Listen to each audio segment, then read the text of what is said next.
પણ મહાકાળી માના દર્શન કરવા માટે પાવાગઢના પગથિયા ચડવા હોય એને પોતાનું માથું આપવું પડે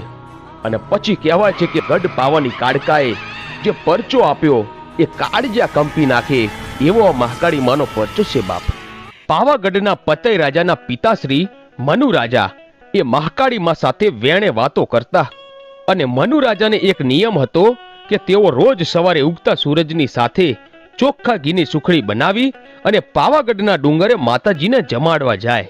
ત્યારે એકવાર મનુ રાજાએ માતાજીને સુખડી જમાડી અને એટલું બોલ્યા કે હે માળી, આ તને ચોખ્ખા ઘીની સુખડી જમાડી છે તે તને પહોંચી તો છે ને? આમ એક દિવસ, 2 દિવસ, 3 દિવસ અને ચોથા દિવસે પણ મનુ રાજા સુખડી જમાડીને બોલ્યા, હે મારી ગઢ પાવાની મહાકાળીમાં, તને સુખડી પહોંચી તો છે ને?